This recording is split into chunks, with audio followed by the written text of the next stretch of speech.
আসসালামু আলাইকুম রহমতুল্লাহ বারকাতু।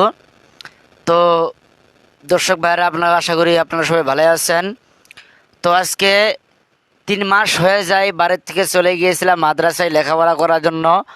তো আজকে 3 মাস পরে বাড়িতে চলে আসলাম, অনেক ভাল লেগেছে যে মাদ্রাসা থেকে বাড়িতে আসলাম। মাদ্রাসায় আপনাদের দোয়া সেবাতে খুব ভালোভাবে লেখাপড়া করে বাড়িতে 3 মাস পরে চলে আসলাম। তো আজকে আমার ভাই আমার ভাইয়ের সাথে রয়েছে, আমার ভাই ছেলে নিয়ে আজকে ভিডিও বানাইতে আসি, আমার বড় ভাই মোহাম্মদ আকরাম আলী।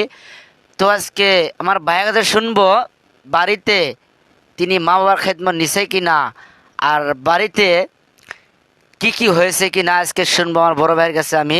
আপনারাও দর্শক, আপনারাও শুনবেন। তো ভাই বলো তো দেখি, মাদ্রাস বাড়িতে কি কি হয়েছে? মা বাবার খেদমত নিয়েছো? হ্যাঁ, নিয়েছি। ইনশাল্লাহ নিয়েছি। কাম কাজ করছো? হ্যাঁ, করেছি। টাকা এখন পয়সা তো খরচ করছো?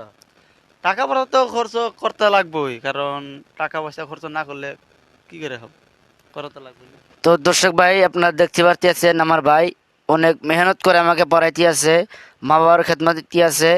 তো ভাই, আপনারা সবাই দোয়া করবেন যেন আল্লাহ রাব্বুল আলামিন আমার মা বাবার ভাইদের যেন আশা পূর্ণ করতে পারি। সকলে বলুন আমিন।